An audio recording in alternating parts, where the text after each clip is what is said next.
Power, it is the invisible currency that moves armies, builds nations, and topples empires. For centuries, men and women have chased it, killed for it, and sacrificed their own souls to hold it, only to realize too late that they never truly understood what they were grasping for. And yet, over 500 years ago, one Florentine diplomat sat down and wrote a small book that still terrifies kings, inspires dictators, and whispers in the ear of every ambitious politician who's smart enough to listen. That book is The Prince. But here's the truth. This is not a comfortable read. Machiavelli doesn't tell you to be noble, to be pure, or to lead with selfless compassion. Instead, he tells you what leaders actually do when no one is watching, how they manipulate loyalty, how they calculate fear, how they use generosity as a weapon and cruelty as a surgical tool. And if you want to be a leader of a country, of a company, of a movement, you can either learn these lessons the hard way, or you can read The Prince and understand them before you take your first step into power. Because here's the brutal reality. The world does not care about your good intentions. History does not reward the leader who is kind but weak. An ambition without strategy is the fastest way to your own destruction. Imagine this. You are given control of a small state. You have a handful of loyal allies, an ambitious rival who wants you gone, and a population that is growing restless. Do you show mercy to your rival or remove him permanently? Do you tax your people lightly or heavily to fund a stronger army? Do you trust your advisors or play them against each other so none can betray you? Every single one of these decisions has a Machiavellian answer. When Machiavelli wrote The Prince in 1513, he wasn't theorizing about leadership in an ivory tower. He had lived it. He had negotiated with popes, dealt with kings, and watched ruthless warlords seize power overnight. His book is not a fantasy. It is a survival manual for the dangerous world of politics. One of the first and most uncomfortable lessons Machiavelli gives us is this. A prince who wishes to maintain his state must learn how not to be good. That single sentence has unsettled readers for centuries. At first glance, it sounds like a call to corruption, as if Machiavelli is telling rulers to abandon morality entirely. But if you look closer, you'll see that he isn't telling leaders to be villains. He's telling them to be real. The truth is, life will corner you into situations where every choice comes with a moral cost. If you cling to rigid ideals while reality plays by no such rules, you will eventually be broken by someone who is willing to act where you hesitate. A leader who's too pure for the battlefield of politics becomes a lamb among wolves. Machiavelli's advice is pragmatic, not sadistic. He believed that a ruler should know when to break the rules, not out of cruelty, but out of necessity. The skill lies in understanding that morality is not a fixed compass in leadership. It is a tool, one among many. Sometimes it guides you, other times it must bend so your people and your state can survive. And here's a twist. The best leaders, in his view, aren't those who openly defy virtue. They are those who wear virtue like a cloak, projecting honesty, fairness, and compassion while keeping their hands free to act with calculated ruthlessness when the moment demands it.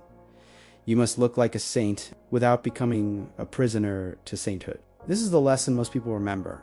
The infamous line, "It is better to be feared than loved, if you cannot be both." Why would Machiavelli say such a thing? Because he understood the fragility of human loyalty. Love is a beautiful bond, but it is voluntary. People will love you only as long as you serve their needs, desires, or ambitions. The moment you cannot or will not fulfill those needs, that love can vanish overnight. Fear, however, is consistent. As long as you hold the means to punish, fear keeps people cautious. It creates a boundary that love alone cannot sustain. A ruler who relies only on affection risks being abandoned the moment times grow hard. But a ruler who inspires measured fear has a safeguard against betrayal. Yet Machiavelli draws a clear line. Fear must never become hatred. Hatred is dangerous because it turns passive obedience into active rebellion. A leader who is loved may be forgiven for mistakes. A leader who is feared but respected can still command loyalty. But a leader who is hated will be overthrown the first chance the people get.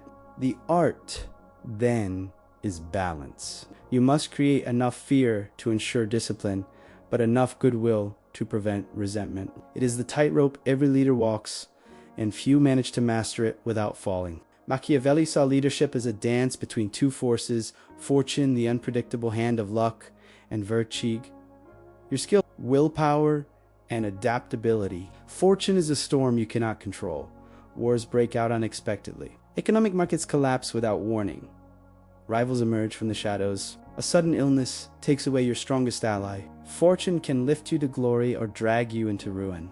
Vertak is the captain's hand on the wheel during that storm. It's your ability to adapt, to improvise, to keep steering toward your goal even when the winds shift. You can't calm the sea, but you can learn to navigate it. Machiavelli admired leaders who didn't wait for calm waters. The greatest rulers, he argued, are not those who sit in safety until the perfect moment to act. They are the ones who create opportunity in chaos, who seize the helm in the middle of the storm and somehow make it to port. To him, fortune was like a river, wild and flooding at times, but manageable if you built defenses before disaster struck. Vertak is a skill to build those defenses and to know when to sail and when to wait. In The Prince, Machiavelli makes a bold claim. Perception is as important, sometimes more important than reality. You can be the strongest leader in the world, but if the public perceives you as weak, your enemies will circle like vultures. You can be fair and just in every decision, but if rumors paint you as corrupt, your reputation will rot faster than the truth can defend itself. This is why Machiavelli insists on the mastery of image. Strength must be seen, justice must be displayed, competence must be obvious. Even when reality is against you, you must project control. A leader who looks like they are winning, even when he's struggling, can often outlast one who shows vulnerability too soon. He advises rulers to control the narrative. Choose your allies carefully. Stage symbolic acts that inspire confidence. And never allow your image to be dictated by your enemies. The moment people believe you have lost control, they stop following you, even if you're still in command on paper. Indecision is the slow poison of leadership. Machiavelli warns that hesitation in a crisis can destroy a ruler faster than any open attack. If you must act harshly, do it swiftly, all at once. So the shock is sharp but short. People forget single moments of cruelty faster than they forgive prolonged suffering. If you must act generously, do it slowly in measured doses, so the goodwill lasts longer. In politics, business, and even personal life, the same rule applies. Action earns respect, hesitation invites challenges. When leaders hesitate, it signals uncertainty. Uncertainty invites rivals. Rivals invite chaos. And chaos is where your power begins to crumble. No leader, no matter how brilliant, can rule entirely alone. Advisors are necessary, but Machiavelli reminds us they are also dangerous. An advisor with too much ambition may try to replace you. An advisor who is incompetent may lead you into ruin without meaning to. The key is to choose wisely. Surround yourself with capable, loyal people who owe their position to you and who know their survival depends on your favor. Reward loyalty generously, but punish betrayal swiftly. Never allow one advisor to grow so powerful that you rely on them more than they rely on you. Keep your counsel balanced, your influence at the center, and your throne will remain secure. In Machiavelli's world, and in ours, trust is a currency. Spend it carefully. The reason The Prince has survived for half a millennium is not because it flatters the reader. It doesn't. In fact, it often does the opposite. It unsettles you. It makes you uncomfortable. It holds up a mirror that reflects not the noble ideals you wish to see, but the raw, unpolished reality of how power is truly gained, kept, and lost. Machiavelli does not offer comforting lies about leadership.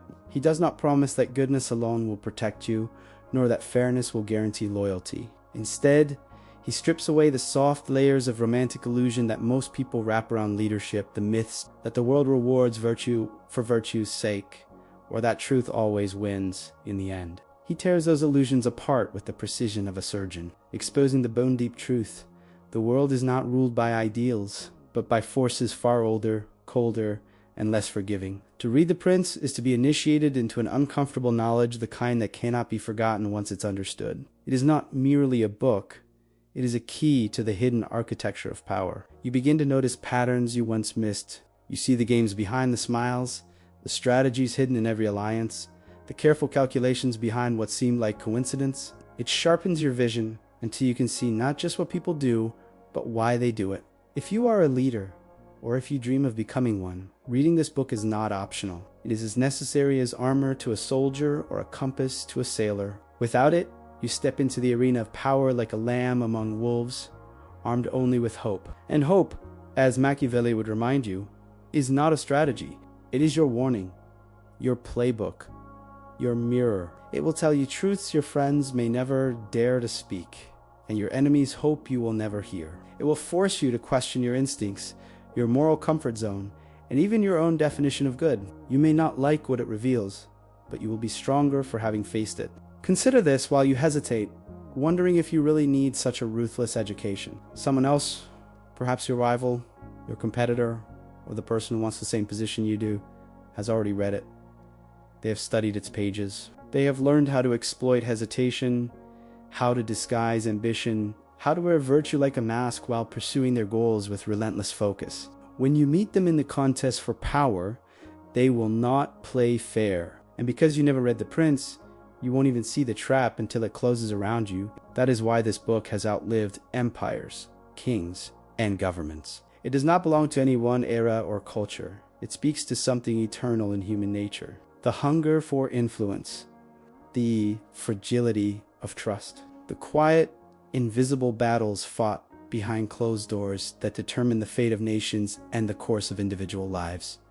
So read it, study it, let it challenge you, and most importantly, understand it. Not so you may become cruel for cruelty's sake, but so you are never naive in a world where cruelty exists. Not so you abandon your morals entirely, but so you learn how to protect them without becoming a casualty of your own purity.